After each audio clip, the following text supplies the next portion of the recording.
Hello, everyone. How are you? Hi, Dolores. Hi, Kay. Hi, Lana. And Dolores is on both on Facebook and YouTube. Thank you, Dolores. Lana says, howdy from Minneapolis. We had a victory today. Hashtag George Floyd. Yes, we did. Everybody was elated, of course. There were real celebrations going on. And there was reason to celebrate. There was cause to celebrate. But we also have to keep in mind that we have black people getting murdered, um, getting murdered all over the country. And the fact that somebody failed to get away with it, okay, in Minneapolis is great. But will it bring things under control in the other local areas too and give people justice? I hope so. Steve Gonzo says a 15-year-old black girl was killed in Columbus, Ohio, while the verdict was being announced in the Derek Chauvin case. Yes. And then, of course, there's Daunte Wright, okay, as well. And there are the many other people who have been getting killed all over the country. So this is great, and it was the minimum that we could expect. But things are far, far, far from over. We have a very great fight ahead of us to get justice for all, okay, in this country. It's going to be years, and we got to be persistent, and we got to never leave off. Okay, says Steve Gonzo here. The girl called the cops to break up a fight in front of the house. They shot her instead. Yes, there's no question. The cops are not keeping us safe. They're making it worse.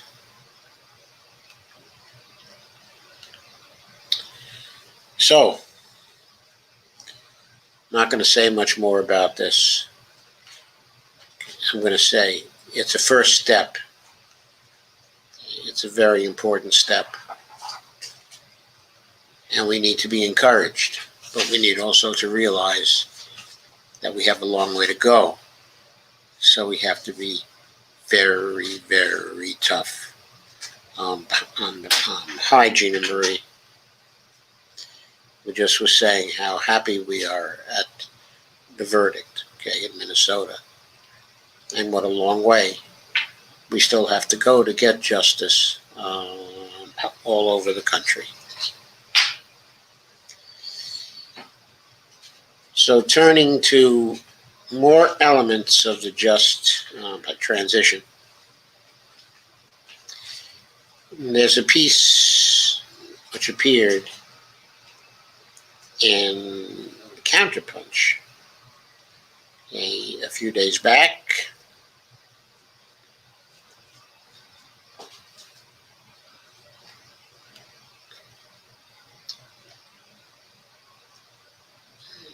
And its title is Life After COVID as the U.S. competes with China.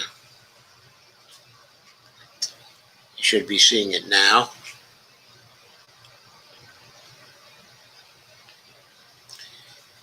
It makes some good points. Okay, it's by Eve. It's by Eve Attenberg. It was done on April 16th, 2021. Who can doubt that if Trump had won re-election, the numbers of people vaccinated against COVID would be in the thousands instead of Biden's nearly 100 million. Who can doubt that the death rate would stand above about 3,000 per day, the daily death rate, as the MAGA morons went about their business instead of less than 1,000 a day under Biden.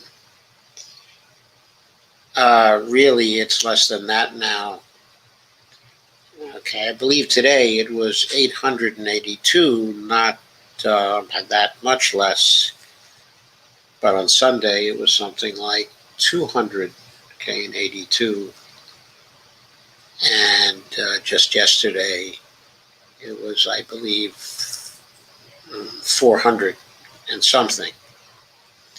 So over the last 3 days, we probably averaged about 500 a day rather than 1,000 a day. I hope that keeps up and continues to go down, of course. And the difference on this one matter between Trump and Biden is stark. It's the contrast between Trump's utter feckless ineptitude and Biden's undeniable competence.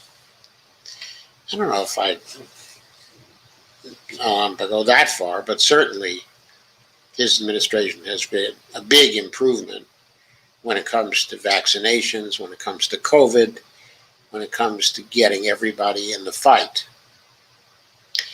Biden said we can vaccinate the nation, and he's well on the way to doing so. No way this would be the case under Trump.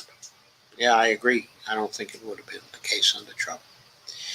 That said, there are all the things that won't change.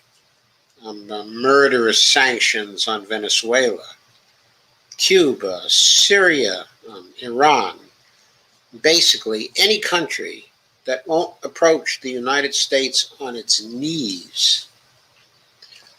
Over 800 imperial U.S. military bases in 70 countries, continued very dangerous attempts to destabilize the nuclear-armed governments of China and Russia, the new idiotic Space Force, an obscenely large military budget that starves the rest of the very needy nation. Well, it's worse than that, because as we all know, even with that obscenely large military budget, there is no need to starve the rest of the very needy nation. That's not what's starving the rest of the needy nation. What's starving the rest of the very needy nation is simply the determination not to spend very much, not to try to meet the problems using government spending, because the belief in austerity in some quarters is still very strong. His list goes on anyway. Her list goes on, sorry. International trade deals, stupendously lucrative for rich corporations, horrible for workers. Global bullying of any allies that do business with our so-called adversaries. For instance, Germany and its Nord Stream 2 deal with Russia. Fossil fuel corporations' impunity as they cook the planet. Violent interference in Latin American affairs whenever a left government gains power. Support for Colombia's reactionary leader, and a blind eye to its death squads, because that government is the chief U.S. servant on the South American continent, and on and on. And there are the things that could change, mostly in the imperial core, because Biden is concerned about life in the imperial core, and his massive $2 trillion COVID rescue plan does address some of the many inequities there. Biden's rescue bill won't end poverty in the United States. It don't even come close. It's not a comprehensive, sustained offensive of the sort China mounted, and with which it lifted over 800 million people out of poverty. In fact, No country on earth can compete with China on this score. No country has improved the lives this much of this many people this quickly. Biden gives small sums to parents for each child, but that program isn't permanent. If he can make it permanent, if he slashes student debt by at least $50,000 per person, he will thus locate the U.S. commitment to aiding its citizens closer to the ballpark, though still not in it, of the neoliberal governments of Europe. But to repeat, none of them can compete in this sphere with the hybrid Chinese system, which deploys some communism and aspects of capitalism to guarantee freedom from want to well over 1 billion people, more like 1.5 billion people. But then the U.S. does not consider freedom from want one of the precious freedoms for which it claims exceptionality, at least in recent years, in recent decades, I should say. We have not considered freedom from want one of the precious freedoms to which we claim exceptionality. On the contrary, U.S. capitalism endorses freedom to starve and freedom to sleep under overpasses, but that is unless the neighbors find this unsightly and call the cops. Biden's rescue plan also tries to lure red state holdouts to expand Medicaid, a move that seems to be working, and provides housing vouchers for people teetering on the abyss of homelessness. There are 8 million of those, as Ken Silverstein recently noted in Washington, Babylon, citing impending social murder as those millions unfurl into a tsunami of destruction. There is currently no arrangement for permanently preventing that. Biden's plan also increases the earned income tax credit. According to Vox on March 10th, these measures will combine powerfully. Quote, by one estimate, overall poverty will fall by a third and child poverty by over a half, unquote. Unfortunately, most of these changes are temporary, so what happens when the stimulus bill ends? We get a bounce in poverty by a third. If anything could put the disgraced and tattered GOP back in power, this is it. The Dems better move heaven and earth to fix these anti-poverty provisions in lasting legislation. The most notable feature of Biden's plan, the child allowance, which is a huge deal for broke single mothers, adds up to $3,600 per year for children 5 and younger, and $3,000 for children ages 6 to 17. Vox report that it, quote, includes in its scope poor families that don't qualify for the full current $2,000 per year. Nobody pretends that an extra $3,600 per year will presto make a family middle class. But it helps keep food on the table and the table under a roof. In a country with over 500,000 dispossessed vagabonds, that is significant. In a country with 8 million more waiting in the wings for their turn to join tent cities, it's a step in the right direction. In a country where the middle class regularly visits food banks, yes, that's a help. But no, the U.S. isn't even remotely as committed as China to eradicating poverty, though it's nice to know we have a president for whom the issue is on the radar. Similarly, in the comparison between the two countries, Biden's call for U.S. corporations to compete with China's Belt and Road Initiative is a loser. One reason is that China's motives don't match the United States. Although American elites routinely project their imperial and colonial aims onto those they view as competitors, as was reported recently by Yasha Levine, basically arguing that the U.S., quote, ruling elite just might be stupid and sociopathic enough to go to war with China, unquote. But that particular belligerence is a response to a mirage, paraphrasing China expert from the Nixon administration and retired career diplomat Chas Freeman. Payasha Levine observes, quote, when Americans look at China, they don't see China as it actually exists.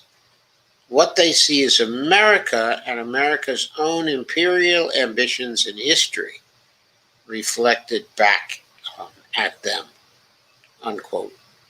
Freeman explains, I think the rudimentary driver of the United States confrontation with China is psychology, not strategy.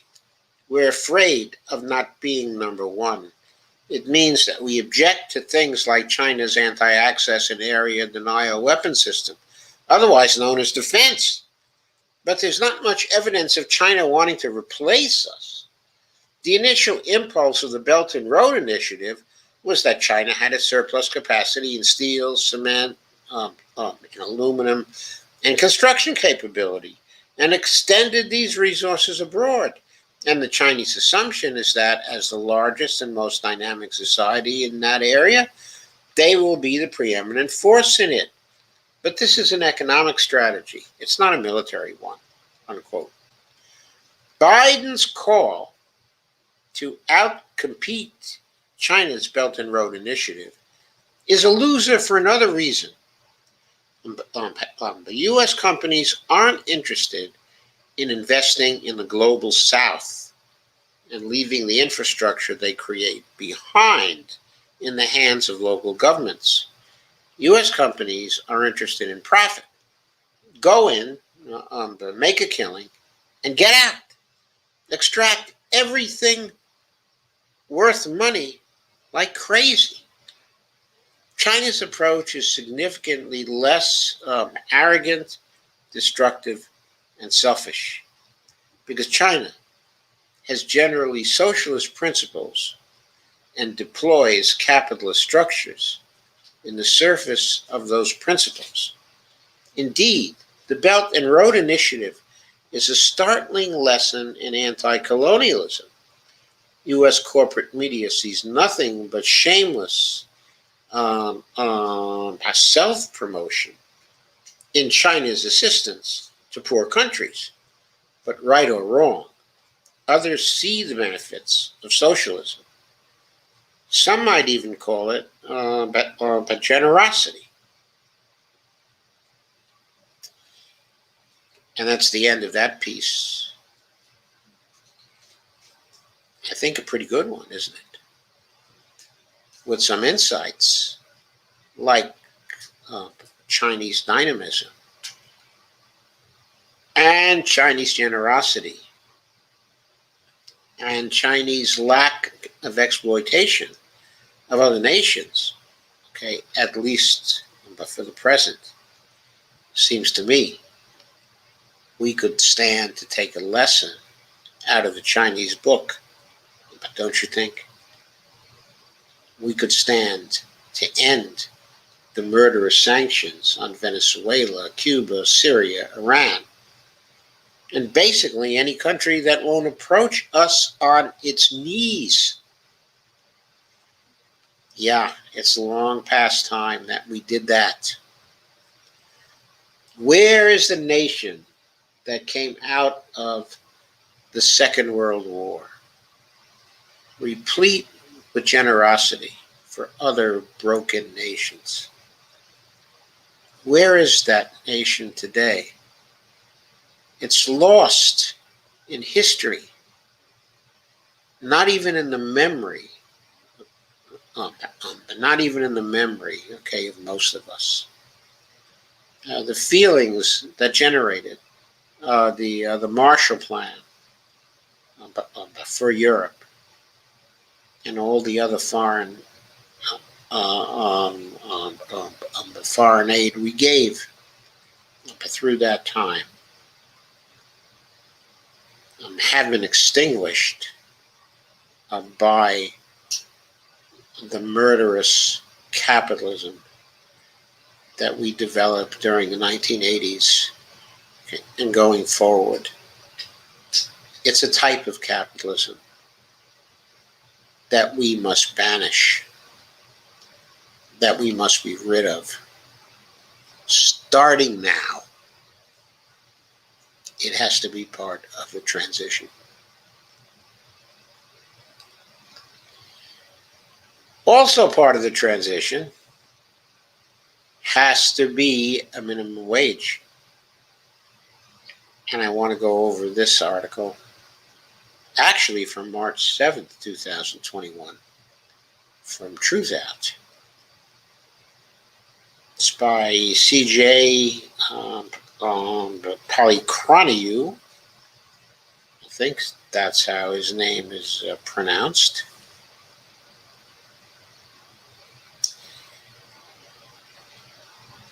He interviewed Robert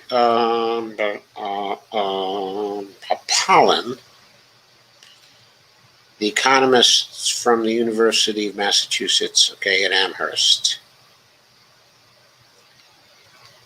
And they're talking about the $15 an hour minimum wage and the idea of a living wage. But Paulin was co-author of the book in 1998 called by the Living Wage, Building a Fair Economy, and also a measure of fairness, the economics, of living wages, and minimum wages in the United States. So anyway, Polychroniou asks the question, the general argument against raising the minimum wage is that it is bad for small business and the economy in general. Is there any truth in this claim? That was a leading question. Bob Paulin says, going through a bit of background will be helpful here. The federal minimum wage was last increased in July 2009 from $6.55 an hour to $7.25 an hour. So no increase in 12 years. But actually, the situation is far worse than even what this suggests. That is, because at the very least, we have to factor in the effects of inflation on people's ability to buy the things they need to live. Inflation means that the prices of food, housing, transportation, clothing, and other necessities have been rising.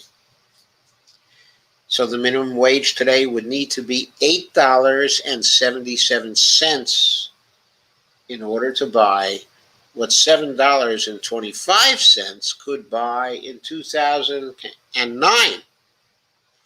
In other words, even if we would just wanted to get to the standard of 2009, we'd have to raise it to $8.77. Of course, 2009 was wholly inadequate to go on with the piece. But there is still much more to the story once you take account of inflation, Paulin says. That is, after we factor in inflation, the U.S. minimum wage actually peaked in 1968. That was 52 years ago. In today's dollars, after factoring in inflation, the federal minimum wage in 1968 was $11.90. 64% higher than today's $7.25 figure. And by the way, higher than it would have been had the minimum wage passed. Remember, even if the minimum wage had passed as part of the relief bill, part of the reconciliation bill, the minimum wage only would have been increased to, what was it, $9.25 or $9.50 in the first year? It won't even have been at $11.90 then. Further still, average labor productivity, Paulin says, i.e. the amount of goods and or services an average worker can produce over the course of a day in the U.S., has risen at an average rate of 1.9% per year since 1968. What if, starting in 1968, the federal minimum wage had risen every year in step with the 1.9% average increase in productivity as well as inflation. That would mean that minimum wage workers would get raises when they're producing more every day, but their raise would only equal exactly their 1.9% improvement in productivity, but not a penny more. In that case, the federal minimum wage today would be $31.67 an hour, over 4 times higher than the actual federal minimum wage today. Now, if we go back to 1968, when the federal minimum wage was approximately $11.90 in today's dollars, in fact, the U.S. economy was booming. The official unemployment rate was 3.6%, less than half of the average 8.1% unemployment rate over 2020. So it is obvious that the U.S. economy can function just fine at a much higher federal minimum wage rate than the $7.25 that prevails today. In fact, it's pretty obvious to me that the U.S. economy would function just fine at a federal minimum wage of $31.67. That would make the economy. And I know a way to get that too. Do a federal job guarantee and set the minimum wage at an average of $31.67 across the country. We also get basically the same result by looking at the experiences in recent years with minimum wage laws in U.S. states and living wage statutes in some cities that are higher than the federal minimum wage. Right now, 29 states, along with D.C., operate with minimum wage rates higher than the federal minimum wage. The citywide minimum in Washington, D.C. is already at $15, and the state of Washington is next highest at $13.69. Boy, what the hell is wrong with New York City? If Washington can pay $15 an hour, what the hell is wrong with the Big Apple?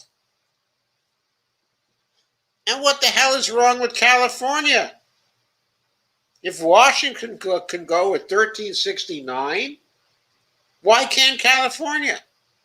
The evidence on the experiences in these states and cities is that businesses function at least as well, if not better, than those states that still operate at the federal $7.25 an hour minimum.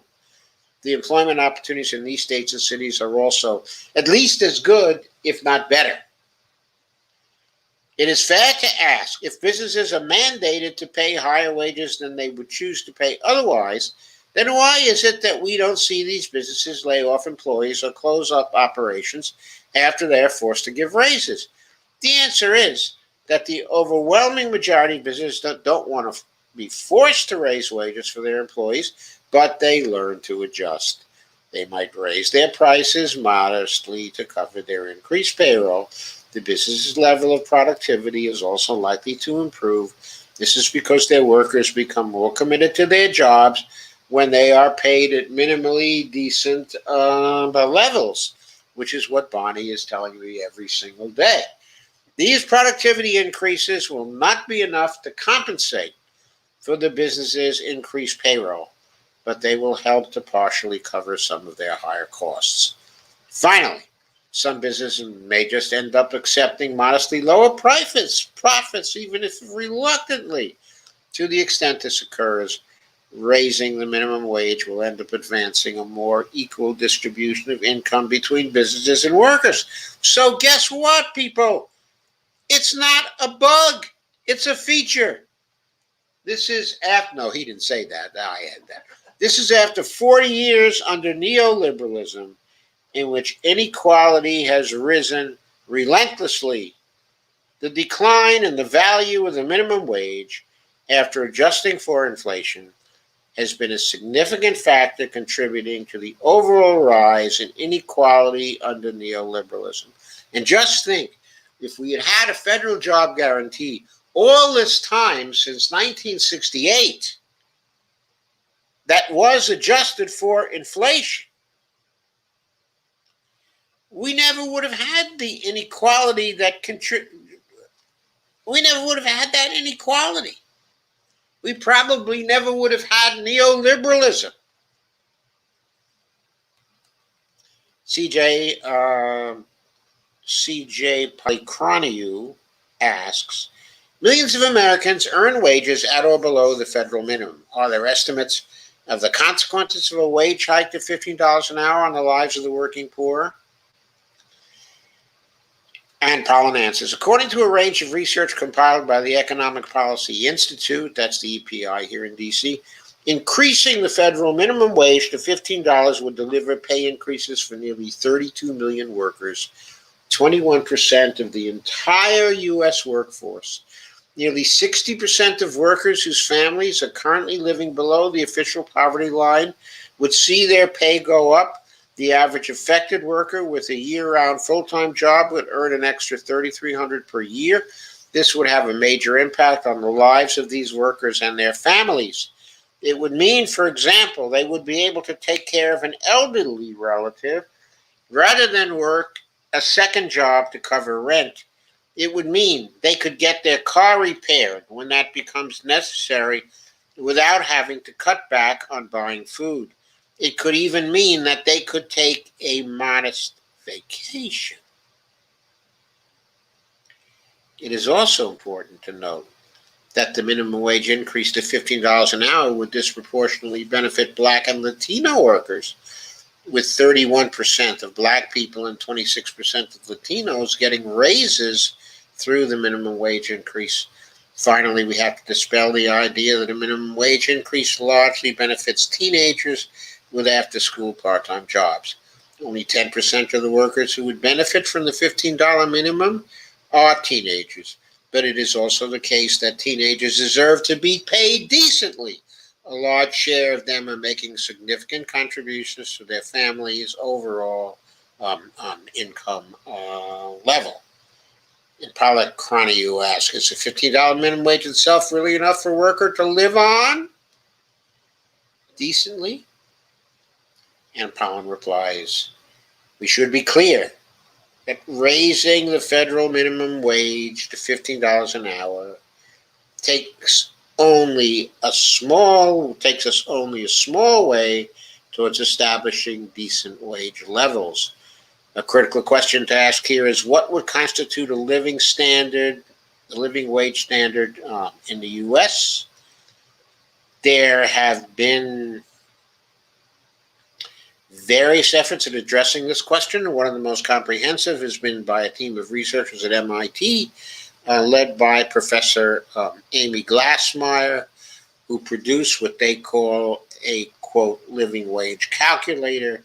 The MIT researchers describe their living wage standard as follows, quote, it is a market-based approach that draws upon geographically specific expenditure data related to a family's likely minimum food, childcare, health insurance, housing, transportation, and other basic necessities, e.g. clothing, personal care items, etc. costs, unquote.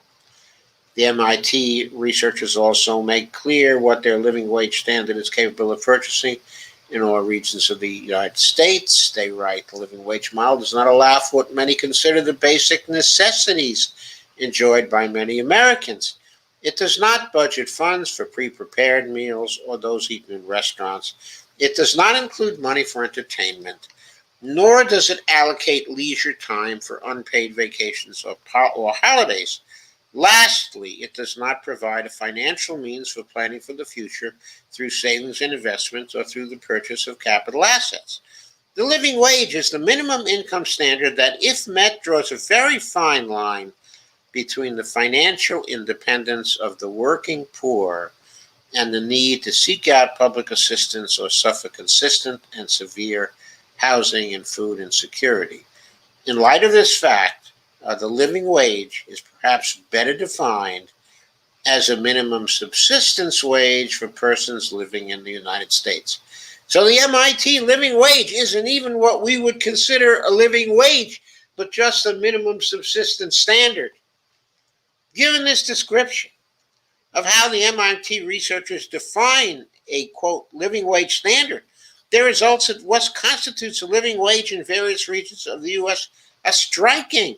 For example, considering a family with a single parent and one child, the MIT calculator finds that as a statewide average, a living wage would range from a low in Mississippi of $26.74 an hour to a high in Massachusetts of $36.88 an hour. Wisconsin is in the middle of the state living wage average at $30.17. I'd like to see what the MIT calculator does, not as a statewide average, but metropolitan area by metropolitan area. I'll bet that would be really eye-popping. Eye-popping. Indeed, eye-popping. Because the states kind of average it out, because of the rural areas in the states. In short, the fight for a $15 an hour federal minimum wage needs to be won, but it should also be recognized as being an important but still very small step toward reversing the impact of 40 years of neoliberal economic policies on the lives of working people in the United States. I thought that article had a lot of really eye-popping stuff in it that you should have the benefit of. It sets a very surprising context for the minimum wage debate. Carmen says, "Hi, beautiful." To Bonnie. So,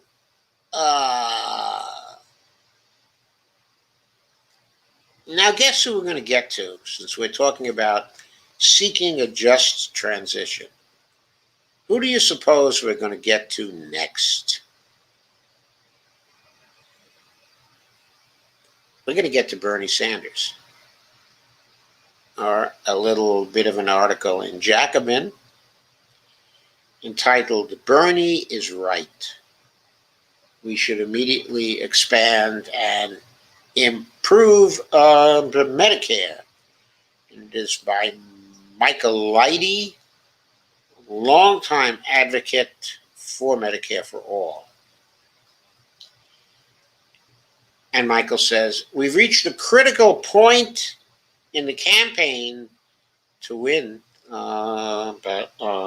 Medicare for All. For the first time in a decade, decisive healthcare question is on the table in Congress. Should we continue with commercial health insurance system, or should we improve and expand Medicare?" That's a question that's very pregnant. In 2009 and 2010, we made the wrong decision. With the Affordable Care Act, we made the decision to continue with the commercial health insurance system rather than improving and expanding Medicare, which was on the table in 2009, but Obama would have none of it. And neither would Nancy Pelosi, of course, and neither would Harry Reid. So we have our leaders to thank for why we didn't get an improvement and expansion, of Medicare, and maybe even a Medicare for All, at that time. We have our leaders to thank for another 10 years of healthcare misery that we've had since that time, of bankruptcies, of unneeded fatalities. I've calculated myself that between 2010 and 2016, there were 356,000 fatalities in the United States that could have been avoided if we'd had, that would have been avoided if we'd had a Medicare for All system. Should we make, going on with the article, should we make the expanded subsidies for purchasing commercial insurance permanent, as Democratic Democratic misleaders, sorry, I had to add the miss, like Nancy Pelosi prefer, Or should we lower the eligibility age for Medicare while covering dental, hearing, and vision, and capping all out-of-pocket expenses at $2,000 per year, as Bernie proposes? This is Bernie's, I guess, current the compromise position, what he's trying to get out of Biden, because he pretty well knows Biden will never go for Medicare for all unless enough support is built up in Congress to make him do it. Continuing, the choice is not wholly satisfactory. In order to achieve the cost savings, eliminate the denials of care, and guarantee health care to all, we really need an improved Medicare to cover everybody. Expanding Medicare does not eliminate the profits and waste of the status quo. CBO estimates that Medicare for all could save $650 billion per year versus the current system as organized under the Affordable Care Act. That, my friends, is $6.5 trillion over 10 years.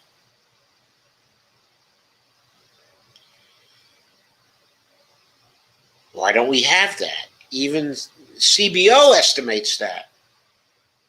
And they're off by a factor of 2 or 3. Most important, an age-based expansion would leave over 100 million residents of the United States at the mercy of employer-provided health benefits.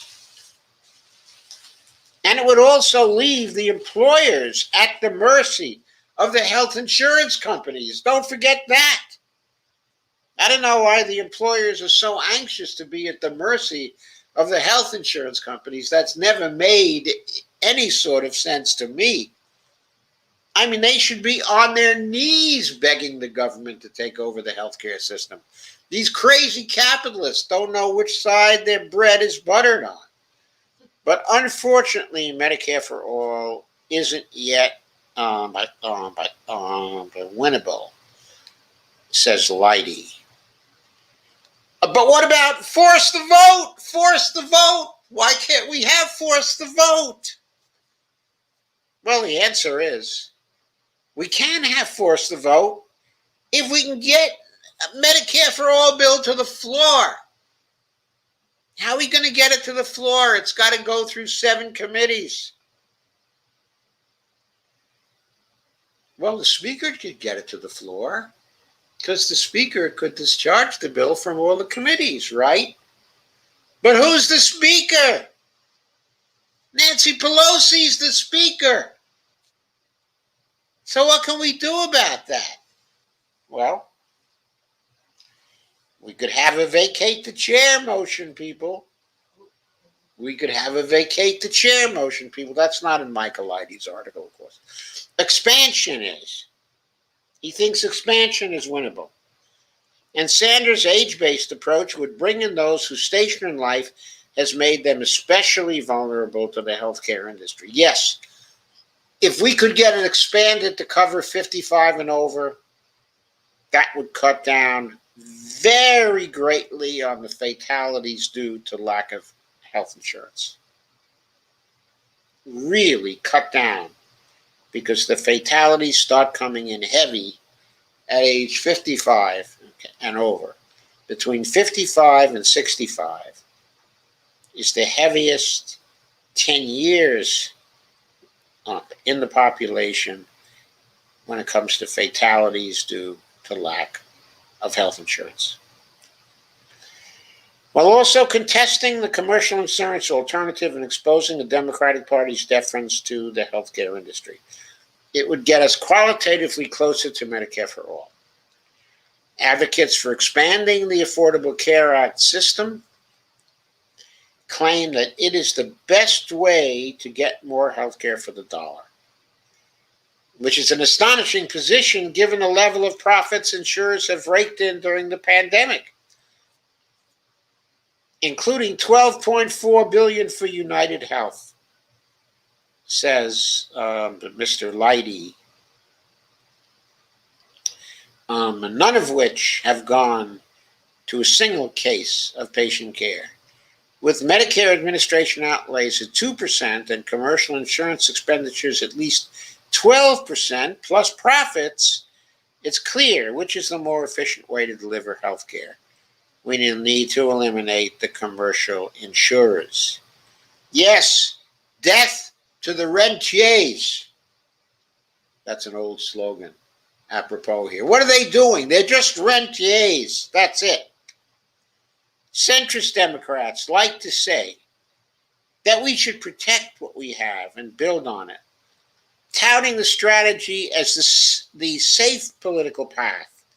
But how safe is that path if it doesn't solve the problem? How safe is it if average workers continue to suffer and see politicians do nothing about it? Healthcare costs continue to rise above other key indicators, including GDP growth and consumer price index rates. The average individual deductible for employer-provided insurance is $1,644, up from $917 in 2010. Hospitals and insurance companies can charge whatever they want, and both have antitrust exemptions, so collusion is rampant. Higher prices mean higher profits. Don't forget, Michael, the drug companies can also charge whatever the hell they want. The ACA tax subsidy is hugely beneficial to insurance companies. It's a boon to hospitals who rely on commercial insurance, and devastating for rural and urban hospitals serving working-class communities. Corporate hospital chains have closed dozens of hospitals in the last decade alone. The ACA has failed to control costs, not surprising, it didn't really try to control costs, while boosting industry profits and underwriting continued denials of care. Nearly 1 in 5 claims submitted to ACA exchange plans are denied annually. Did you know that? I didn't know that. 20% of the claims submitted under the Affordable Care Act to insurance companies are denied.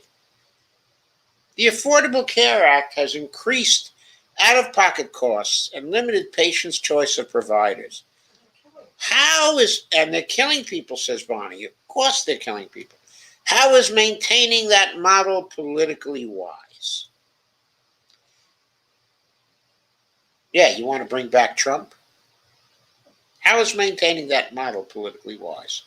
On top of that, expanding ACA subsidies only deepens the competitive disadvantage of companies that pay for employee health benefits, as nearly all union employers do, and makes winning collective bargaining agreements and new organizing drives more difficult.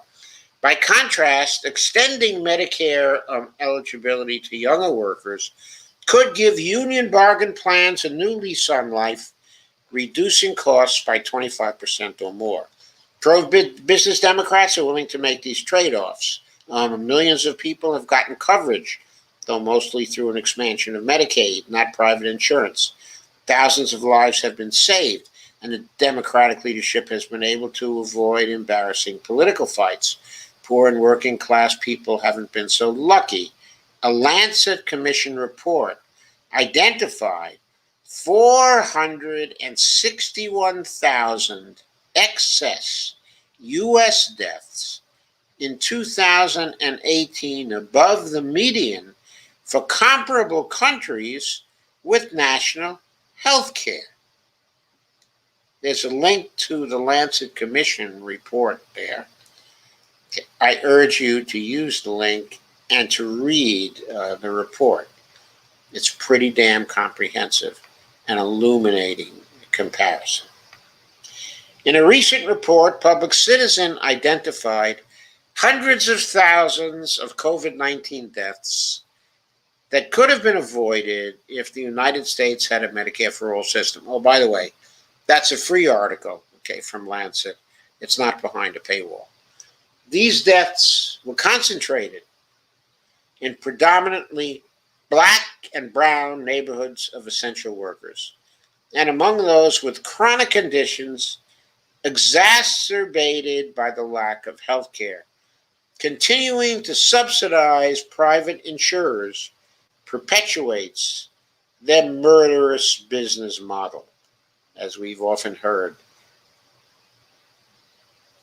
It has sometimes been called, often been called, the murder by spreadsheet. It is time to stop propping up the current system. Okay, I forget who authored that little thing, Murder by Spreadsheet. It was either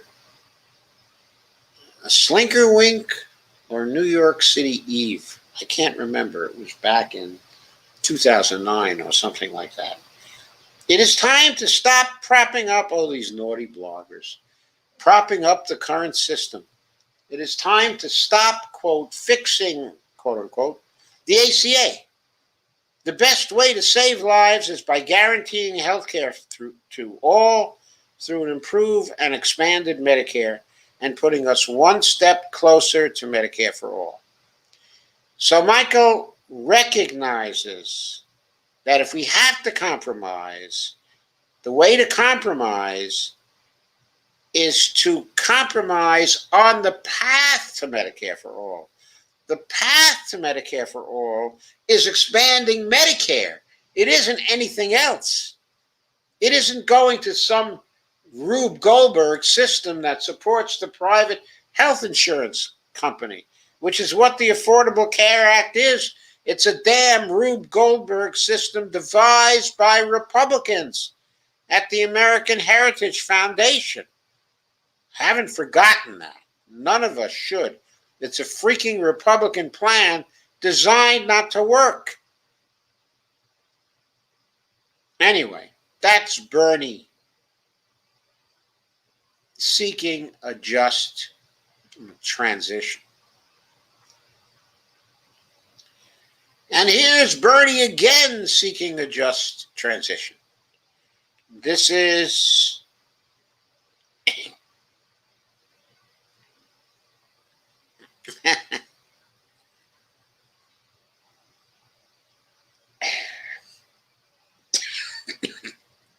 insurance companies perform no useful function.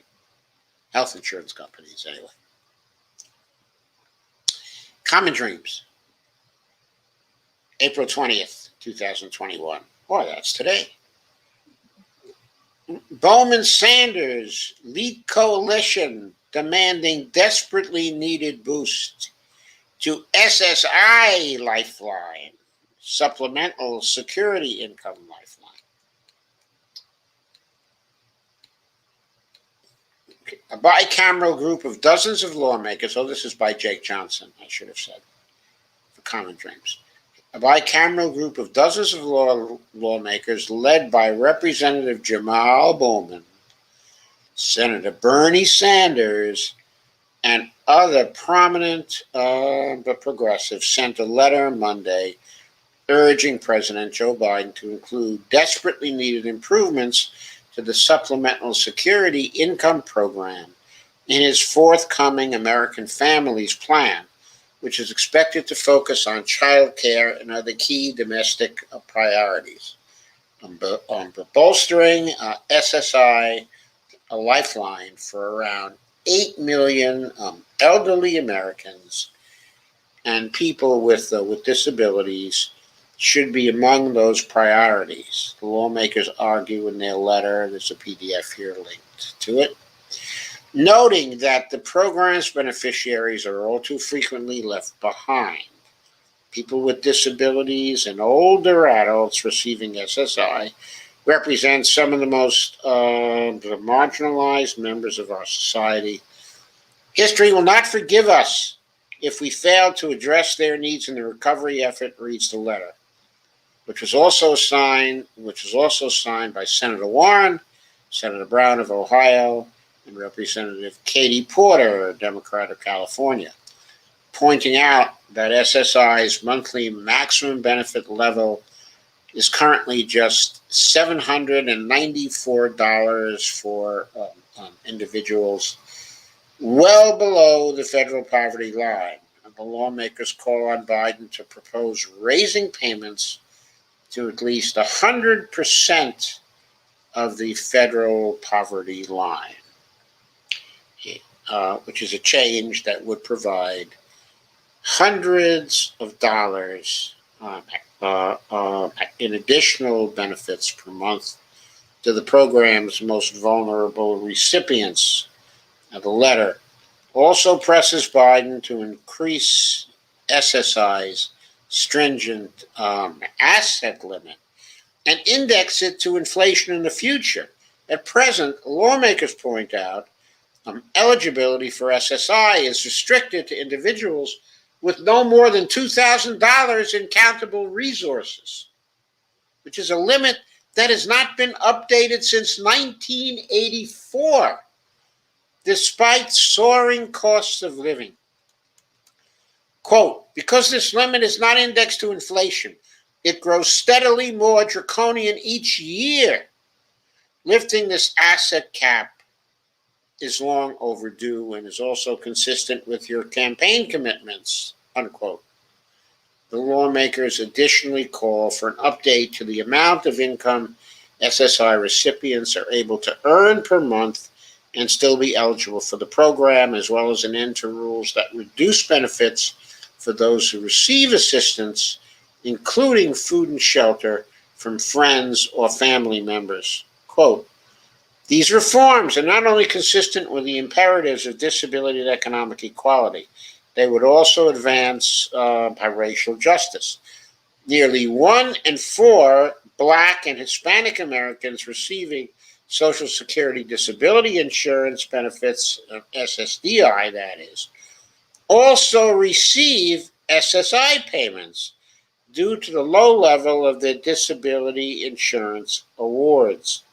By strengthening the SSI program, you will be taking strong and necessary steps to alleviate poverty that disproportionately impacts the disabled people of color. And Jamal Bowman tweeted about that and the 8 million people who are most vulnerable and who could escape the cycle of poverty if something were done about this. The letter came as details of Biden's American Families Plan began to emerge on Monday, with the Washington Post reporting the package is expected to call for roughly $225 billion for child care funding, $225 billion for paid family leave, paid family family and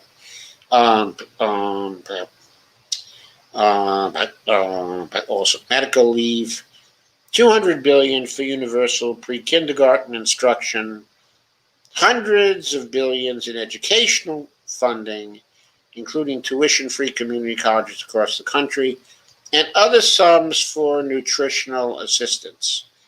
So roughly a $1 trillion bill. Quote, the measure is expected to be largely, if not fully, paid for with new tax increases centered on upper-income Americans and wealthy investors.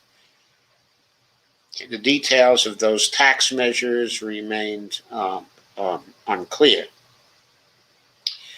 Hopefully, those tax measures would start off by enforcing tax laws as we have them now, since it's reported that there's a $1 trillion gap between what people are supposed to pay and what they have been paying. There would be no need for a rise in rates when the first order of business is to close the current gap. Then we can worry about rise in rates afterwards. But really, we don't have to worry about any of it. What we should do is this. We should pass the American Families Plan. We should pass the infrastructure bill. Do it without any pay-fors. then pass another reconciliation bill that deals with the pay-fors. If people want to put in some pay-fors, in order to improve our democracy by removing lots of unneeded money from the very wealthy and from the corporations, I'm all for that. But there's no reason why doing that has to be coupled with spending in the same bill. For God's sake, just do the spending, then take up the taxing, and then see how willing all these tax lions are to actually levy the taxes involved on their precious donors. Let's have the spending people need first, and we can worry about the taxing later. The sequence of this is so very important from the standpoint of the politics of it. Stop requiring the pay-fors to be in every goddamn spending bill. Spending and taxing are two completely different processes. Decouple them legislatively. Decouple the politics legislatively. We'll get a lot more done. We'll have a much greater society. And we'll get rid of neoliberalism to boot.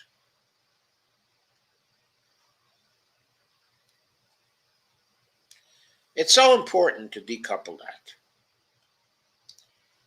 Okay, next. We got more initiatives.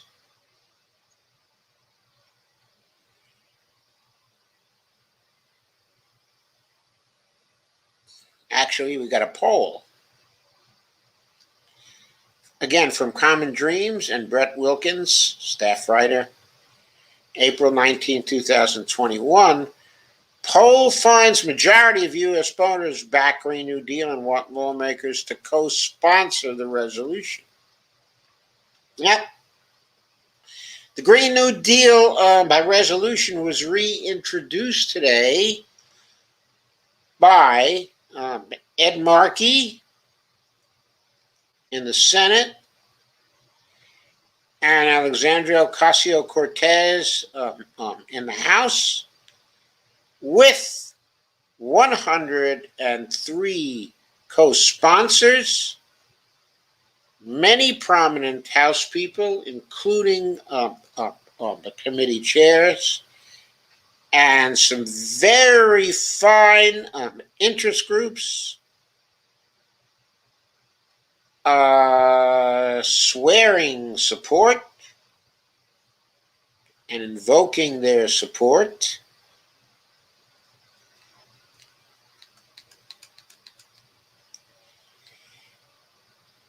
And the article says, as AOC and Senator Bernie Sanders reintroduced their Green New Deal for public housing bill, because there was an actual bill, not just a resolution, but a Green New Deal for public housing bill that at the time of this article was reintroduced by Bernie and by AOC. A survey published Monday affirmed that most U.S. voters support the Green New Deal and want their members of Congress to co-sponsor legislation to make the ambitious climate emergency plan a reality. Now, that the Green New Deal housing bill is in addition to the Green New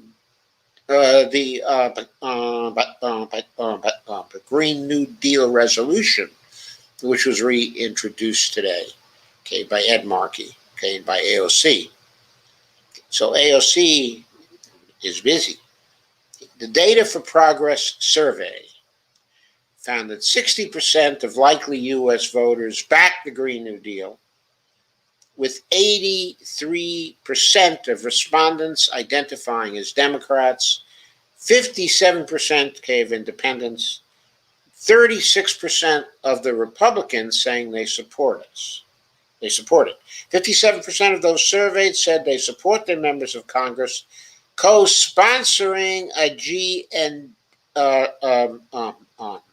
GND resolution, with 81% of likely Democratic voters, 57% of independents, and 1/3 of Republicans in favor of such a move. And there are tweets about that. A slim majority, 51% of respondents, said they are more likely to vote to re-elect their congressional representatives if they co-sponsor GND legislation, while 34% said such a move would make them less likely to vote for them. So it's a slim majority, a bare majority, but it's got a 17-point advantage compared to whether such a move would make them less likely to vote for them. So you're looking, Kay, at 85%. The other 15% are neutral. But assuming they break the way that most people do, that's going to put the GND support up there at 60%, okay, or more. 3/4 of likely Democratic voters said GND co-sponsorship would make them likelier to vote for their lawmakers. So, Democratic representatives, especially, ought to know that 75% of their voters, of their likely voters, want Green New Deal co-sponsorship from them.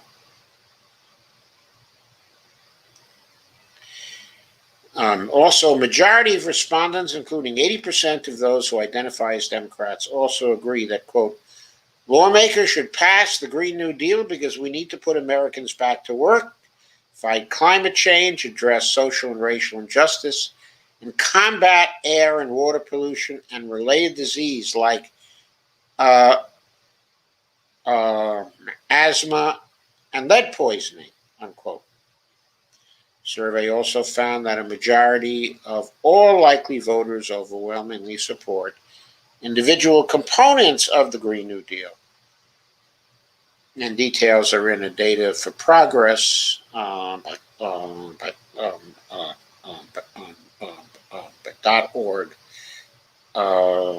blog post that is up and linked to in this article. You can go to see the survey results. But there are a lot of survey results here about the individual components, okay, of the Green New Deal.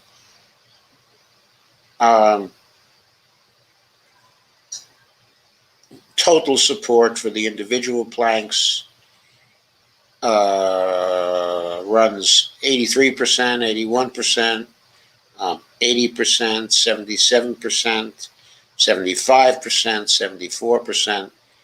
It is overwhelming support for the individual planks of the Green New Deal. The lowest level of support is 67%. So you're talking 2/3. So individual plank, okay, by individual plank, support is overwhelming.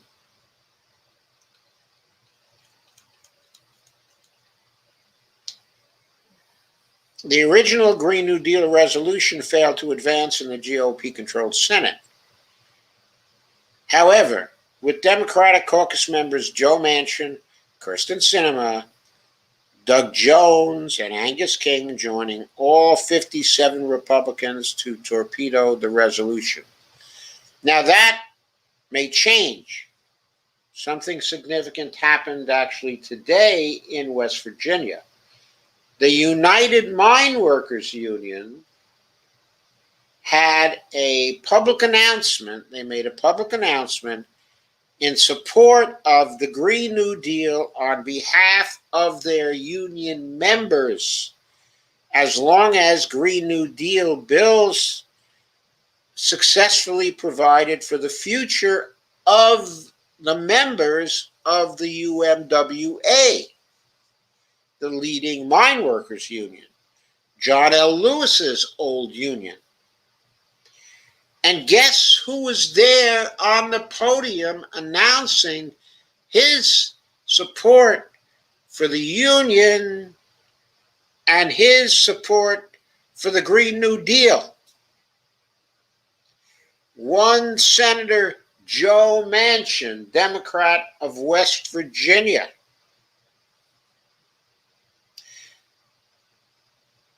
Wait, okay, I got that a little wrong. In other words, that was implied in what was said, that there was support for the Green New Deal.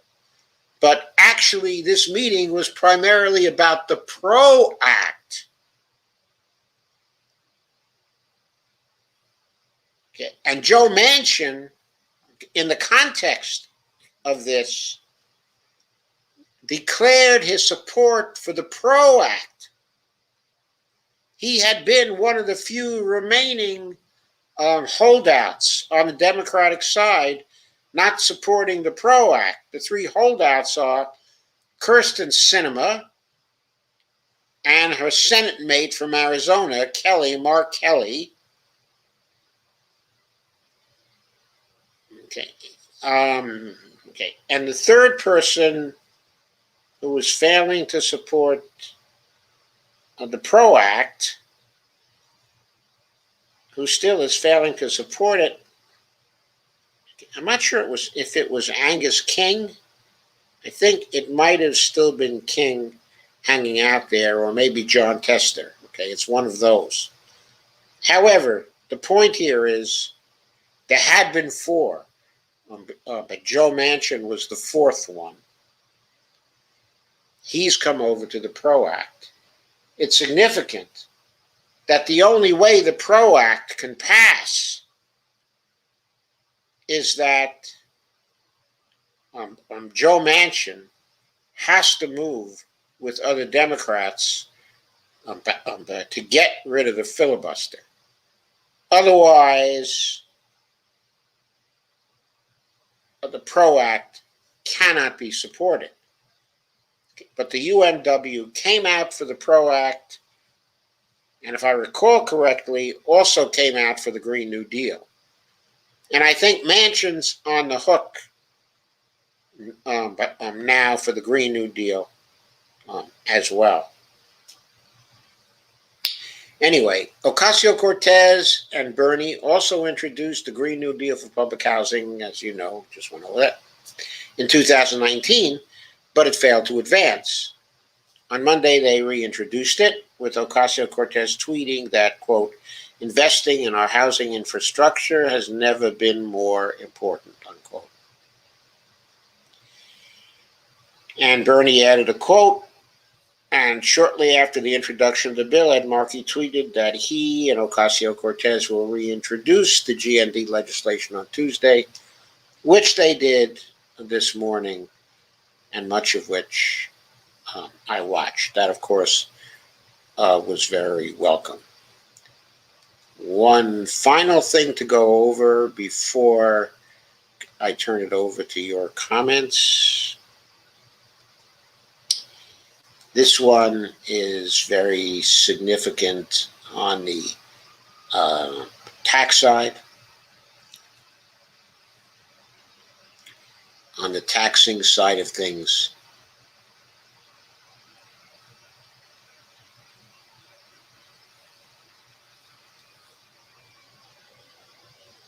this was done on April 16th by Jake Johnson. Completely unreasonable, quote unquote. Dems slam GOP demand for no corporate tax hikes in infrastructure plan. There is Ron Wyden speaking during a Senate Finance Committee hearing. He is now the chairman of the Senate Finance Committee. Republican Senator Shelley Moore Capito of West Virginia said Thursday that keeping in place the current 21% corporate tax rate is a non-negotiable red line in infrastructure negotiations. The position that Democratic lawmakers rejected is completely unreasonable as they face pressure from progressives to forge ahead without the GOP. Senator Wyden said in a statement Thursday, corporations have never contributed less to federal revenues than they do now, thanks in large part to the 2017 Republican tax cuts, which slashed the corporate rate from 35% to 21%. Our analysis of CBO data shows corporate revenues down nearly 40% from the 21st century average since the Republicans' tax giveaway, said Wyden. In 2018, the United States was dead last among OECD countries in how much corporate tax revenue it collected as a share of GOP. Republicans insisted that the most profitable companies in the world shouldn't contribute a single penny to investments in roads, schools, and our clean energy future is simply not acceptable, unquote, the Oregon Democrat added. Capito is part of a 20-member bipartisan group of senators that is aiming to construct an alternative to President Joe Biden's $2.3 trillion infrastructure proposal. But they haven't offered any concrete suggestions yet. But Capito said she wants an infrastructure package totaling between $600 to $800 billion, which of course is a dramatic cut to Biden's opening offer. But that would be the sweet spot for Republicans. I bet it would be the sweet spot. It would be the guaranteed failure spot for Democrats. That's why it's so sweet. Asked to explain why she prefers that range, Capito replied, "It's just a ballpark figure. It may not even be that much. I don't know. I just kind of threw that out as a talking point." So, Adam Gentleson, a former Senate staffer, said in response to that, quote, "This is such a silly process. Republicans are unserious. There's simply no reason for Democrats to cut the bill by 60% or more. There's a point where bipartisanship starts becoming entirely about vanity and posturing," unquote. So basically,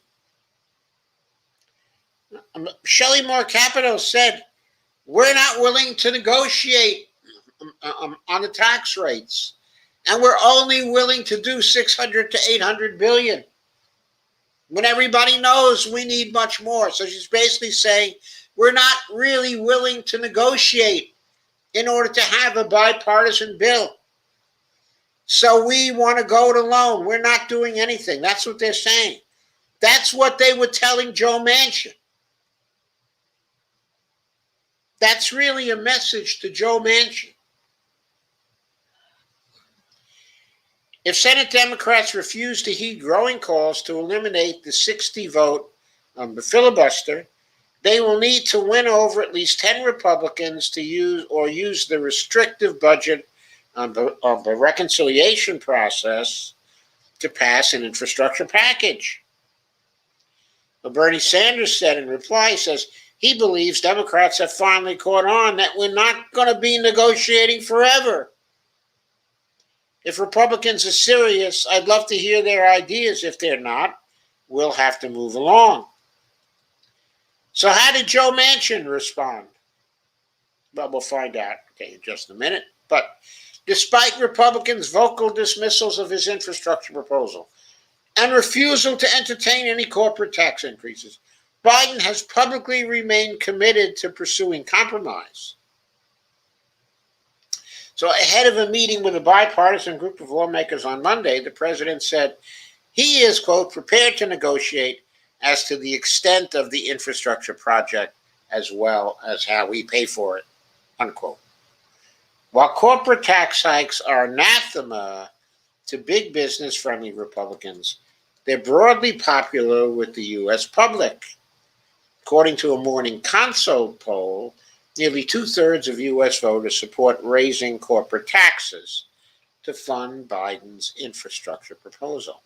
In fact, the infrastructure plan is more popular when higher taxes on corporations are put in it than if the infrastructure bill is just presented to them alone. They give less support for it.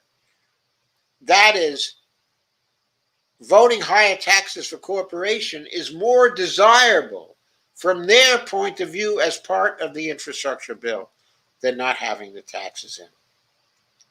Anyway, progressives are saying it's time to go big and it's time to go bold and enact these as part of a single ambitious package. Says Jaya Powell, chair of the Congressional Progressive Caucus, countering a push by some centrist Democrats to split the plan into two separate bills. She said, quote, "We agree it's time for transformative change, and we look forward to working with the Biden administration to expand on their proposal and ensure the American Jobs Plan goes big to truly meet the needs of the public." So how did Biden respond? Well, one thing Biden did is he caved. He caved on the tax rates. Joe Manchin wanted tax increases from 21% to 25%. He's never mentioned why he thinks 25% is a good figure. However, my own suspicion is that 25% is not a serious figure. It was just based on the fact that Joe Biden wanted 28%. And Joe Manchin wanted to take a piece out of his hide so he could show his own value to his corporate donors. So he figured, well, if Biden wants 28%, I'll say 25%. And I'll get something. Well, I think that maybe what Joe Biden should have done is come in at 42% corporate tax rate. He should have doubled the corporate tax rate to 42%. And then Joe Manchin would have come in and would have said, well, the highest we could possibly go is 33%. Because Joe Manchin's unserious. He's just trying to split the difference. So if Biden had gone in at 42%, most probably Manchin would have come in at 33%, and Biden would have gotten 5% more than he wanted. I mean, that's how you bargain with these clucks. I mean, really, guys, you just... Anyway, regardless of that, I have a theory, we'll see if it plays out, that Biden did get something when he caved to Joe Manchin. And that something is important. What he got, I believe, is Joe Manchin's support for his infrastructure bill, the $2.3 trillion bill. That they traded the 25% victory for Joe Manchin in return for Joe Manchin's agreement that he would go along with a Democrats' only approach to the infrastructure bill, that he would vote for the $2.3 trillion infrastructure bill, not block it, not try to filibuster it, but support the reconciliation bill and try to get the other Democrats who are thinking twice about that to come over, such as specifically Kyrsten Sinema, who's probably the most important one, who would be a holdout for bipartisanship on that particular bill. So Biden might have dealt the lower tax rates for that bill. So you might ask, Well, if that's the case, if Biden did that, how does he expect to pay for it? Well, maybe, and this is just a hope here, just a speculation, but maybe he's realized that he doesn't have to pay for it. And not only that, that he might just be better off if they deficit spent it and did not pay for it.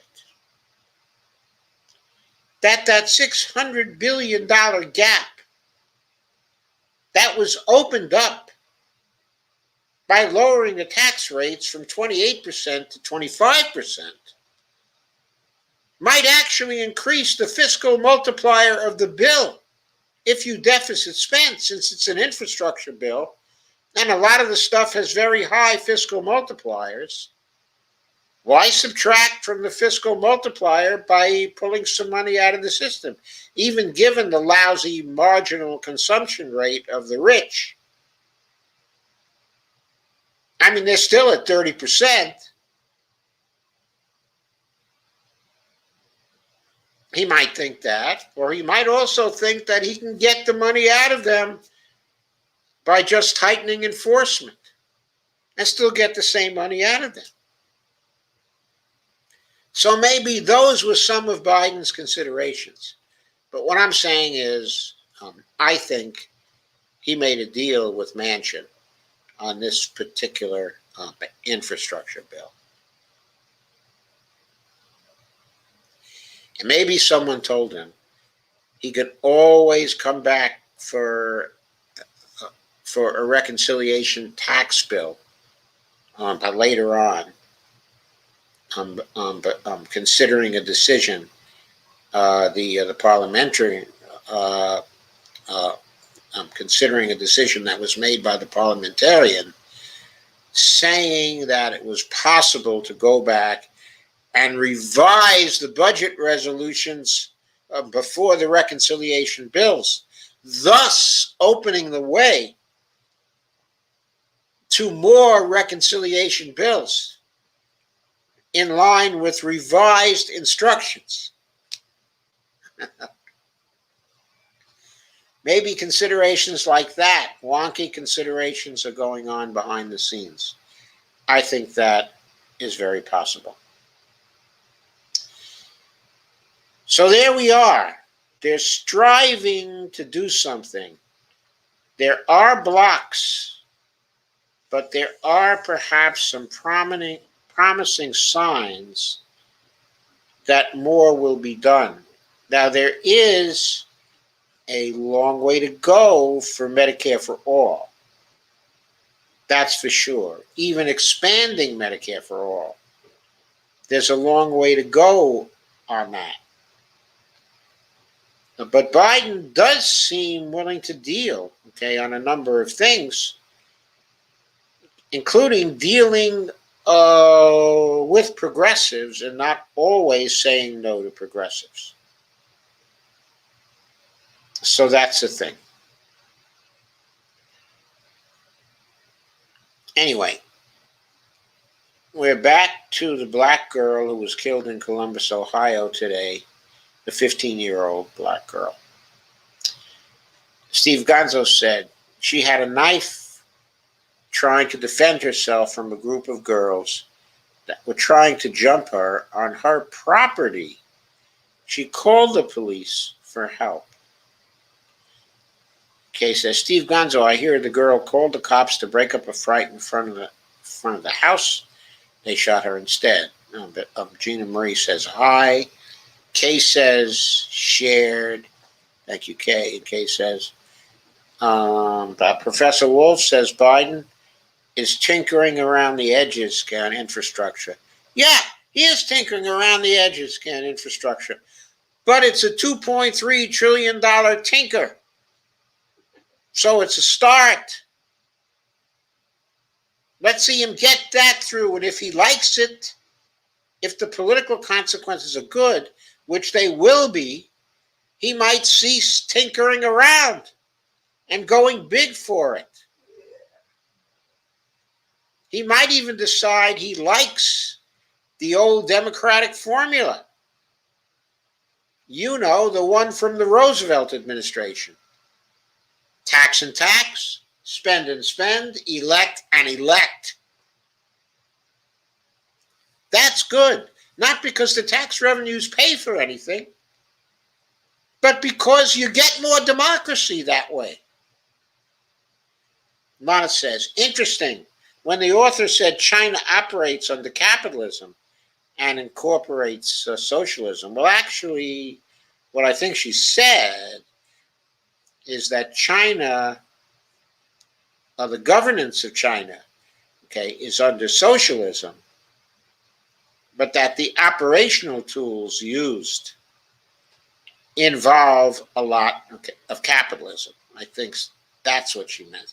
Not incorporates socialism, but that the overall vision is a socialist vision, that that's the governance vision.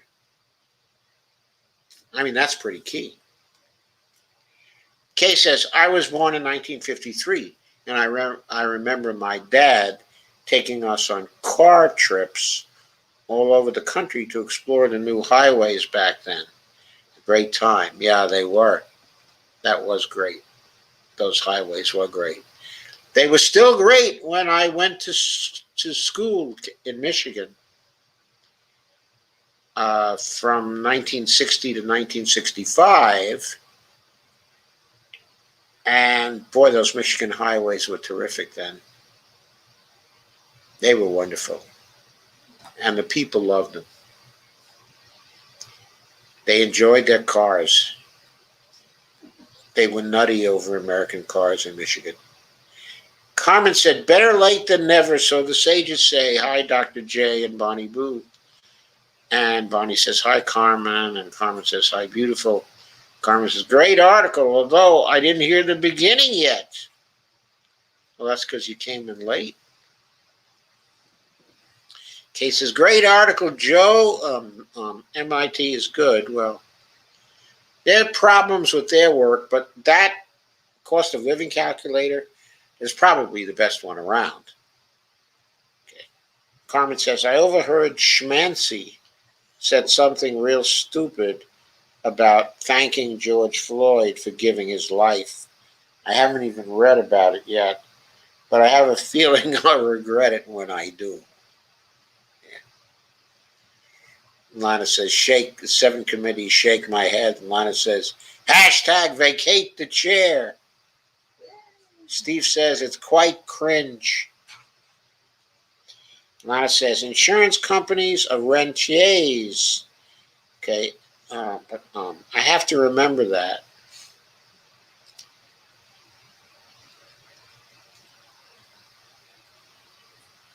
I'm not sure they really totally fit the definition, of rentiers. But I thought I was exaggerating only a little. But they sure are middlemen that are just detracting from this process. They offer no added value to the healthcare system. Whatever. If the government provided the financing and there was no middleman between them and the providers, we would get far better health care with far less money coming out of private sector pockets. That's what we have to recognize.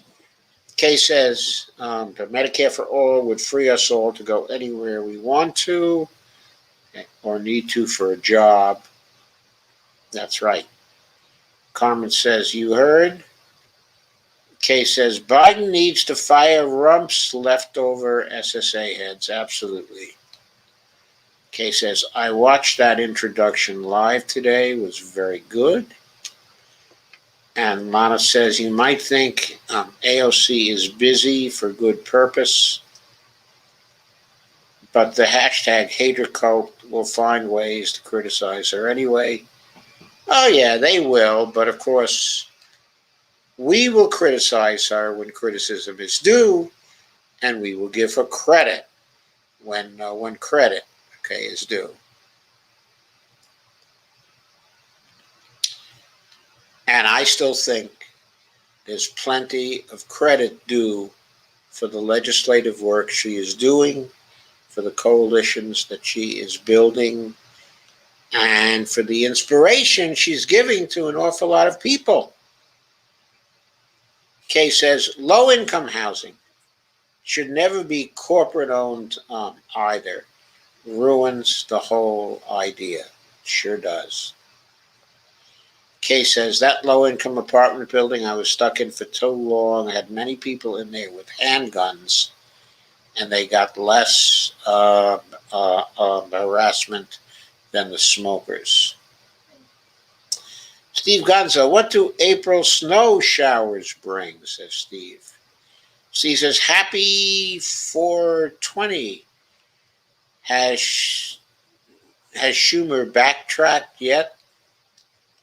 Kay says, not that I've heard, Steve. And Lana says, were you able to contract Sandra Feist today? No, I did not. I'm looking to do something with Sandra, but towards the end of the week. But today I was busy planning and structuring the week,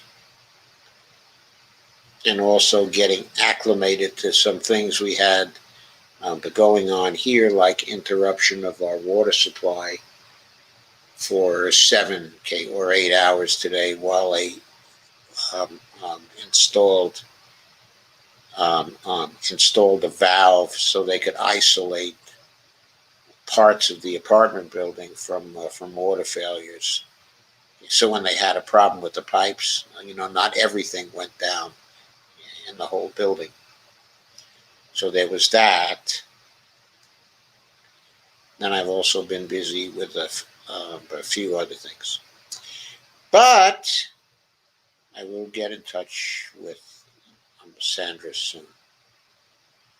Do not worry. Anything else? Lana says, yee, water interruption. Water interruptions are just awful. So last night we had to prepare for it by filling everything up with water, And we had to buy some extra water supplies at the store too, for some drinking water, just in case we were out for a little longer than planned.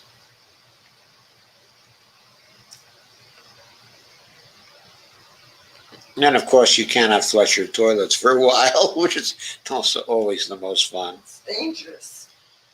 Carmen says, problems with the pipes? You mean the Viagra didn't help? Not with those pipes, Carmen. Kay says, that water problem happened a lot in the apartment I lived in too. Actually, this apartment building here, I consider to be very well managed. I swear. At the maintenance, is very good here. The people who manage the apartment house do a very good job of management. The owners behind them seem to care. I think the owners are